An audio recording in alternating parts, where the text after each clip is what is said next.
The magisterium of the Roman Catholic Church makes all authoritative and final decisions regarding any individual or collective claims of personal apparitions of the Blessed Mother. The apparitions and or lacrymations associated with La Salette, France, Fatima, Portugal, Akita, Japan, Syracuse, Sicily, Cochabamba, Bolivia, and Civitavecchia, Italy, have been approved by the Church. Other sites and lacrymations cited in this program have not been formally approved. On these, the producers obediently submit themselves and await the final judgment of the Church.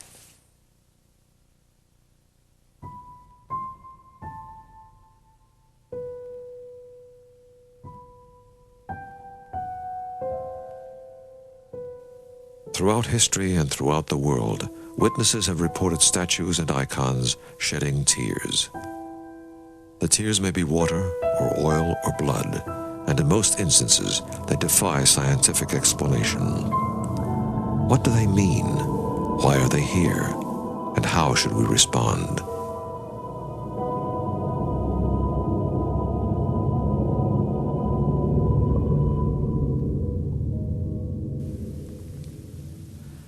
In an age when science is called upon to explain everything, why has there been such a dramatic and unprecedented increase in the unexplainable? And why, at a time when mankind feels so painfully alone, has God responded with an outpouring of tears from heaven? Hello, I'm Joseph Campanella. Throughout history, humanity has encountered certain mysteries and certain phenomena which have led even the most skeptical to the unmistakable conclusion that God exists and that He is an intimate part of life here on our planet. And it seems today that heaven is literally crying out to humanity, weeping copious tears in every corner of the globe in an attempt to draw humanity back to God before it is too late. Today, these tears, also known as lacrimations, have literally become a flood. The tremendous increase is almost unbelievable, and nothing like it in the history of the world. All over the world, all over the world. Reports of this remarkable phenomena are cited in every region of the world with increasing frequency. In the bustling city of Caracas, Venezuela, an image of the Virgin of Coromoto, the patroness of Venezuela, along with an image of the Sacred Heart of Jesus, have been reported to weep tears and tears of blood. Both the sick and the faithful come to pray and witness for themselves this heavenly manifestation.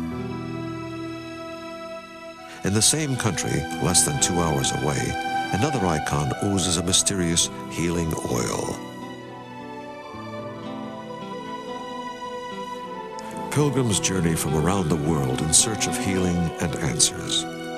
Quite often, the fruits of their search and this miraculous oil are visible in the countless plaques of thanksgiving that line the walls, and in the crutches, wheelchairs, and braces that are left behind. These personal artifacts are a powerful testament to these tears from heaven. Thousands of miles and a cultural world away, in Damascus, Syria, an icon belonging to the Nazur family has wept copious tears of oil. These lacrimations have also been accompanied by other mystical phenomena.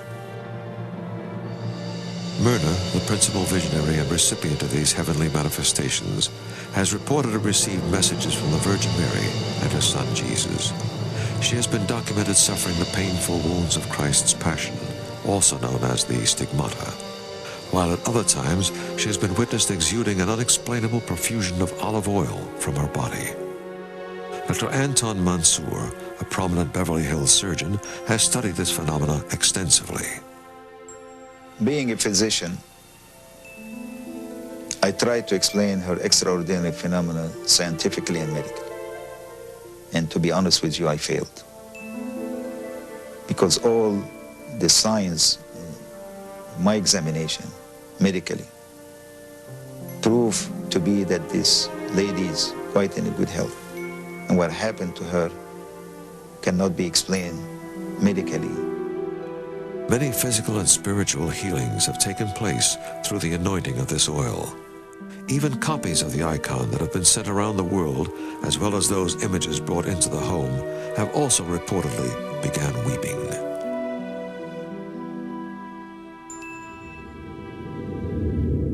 In Trinidad, on Thursday, February 15, 1996, the nuns of the Corpus Christi Carmelite Order witnessed the statue of Our Lady of Lourdes weeping tears of blood. One of the country's most respected scientists, Professor of Medicine Courtney Bartholomew, was called to investigate. He had the blood tested at a leading forensic laboratory and found the substance to be human blood. The statue would weep again the following year, and a third time on February 20th, 1997, each time bleeding more profusely. Professor Bartholomew personally witnessed the event. She wept tears of blood at first in Trinidad and then plain tears afterwards. And I think it was because just after the weeping of blood, many of us went into the chapel and prayed fervently and assuaged her sorrow and turned her blood into plain tears. And we can do further than that.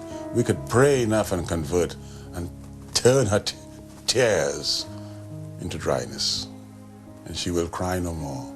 How can you turn the tears of a mother from grief into joy?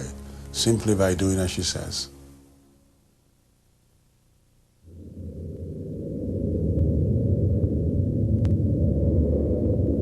In Houston, Texas, in the home of the Ayub family, miraculous cures are being reported, and numerous images are said to weep. During the filming of this segment, as a visible sign and to the amazement of all present, the eyes of this image of Christ welled up and cried. What you are witnessing is actual footage. The substance flowing from the eyes is pure olive oil. The producer, seen here holding the image, can testify firsthand that there are no tubes of any kind carrying oil, nor had the painting been tampered with in any way.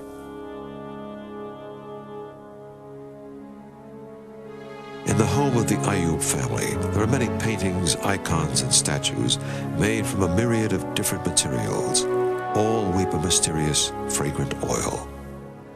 Amazingly, even images independently brought in from other places have wept this mysterious oil.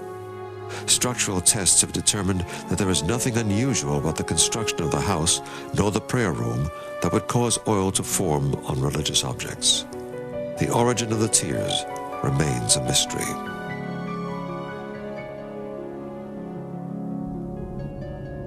From the Orient to Africa, the Middle East to the Americas, reports continue to be heard.